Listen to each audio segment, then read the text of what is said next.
This amazing dessert is a classic chocolate eclair, topped with chocolate icing and filled with chocolate pastry cream.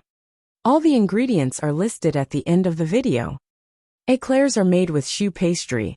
It is the easiest pastry ever and can be made really fast, in about 20 minutes or so.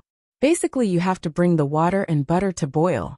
Then, add all the flour at once and stir fast to dissolve any lumps.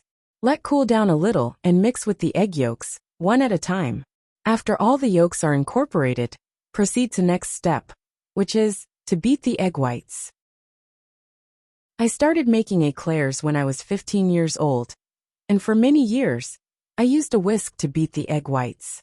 So I speak from experience when I say that you can use a mixer or whisk. No matter the method, you have to get to that point when the foam is stiff.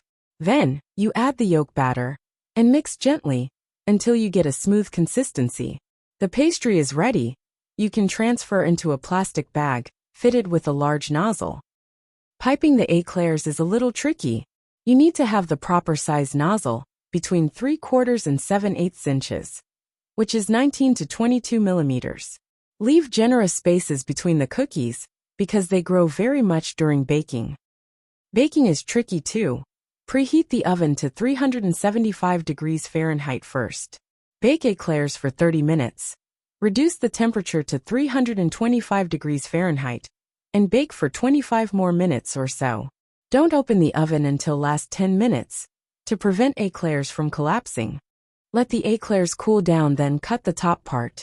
I prefer to do this rather than to poke holes and blind fill them with cream. You'll see why in the end.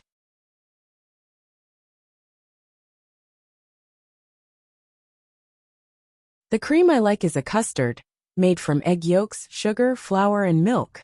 After thickening it on medium temperature, add vanilla, chocolate, and butter. The custard must be hot to melt all the ingredients into a smooth and delicious chocolate cream. After it cools down, transfer to a decorating bag. Fill the eclairs with the cream.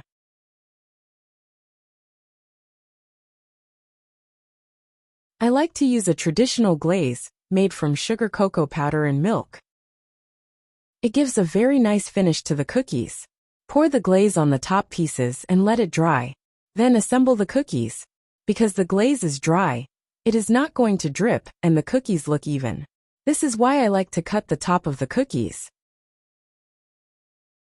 Enjoy this amazing dessert. I have added all ingredients and notes in here for the people interested to try the recipe. You may want to watch the videos linked at the end to see different other recipes using choux pastry.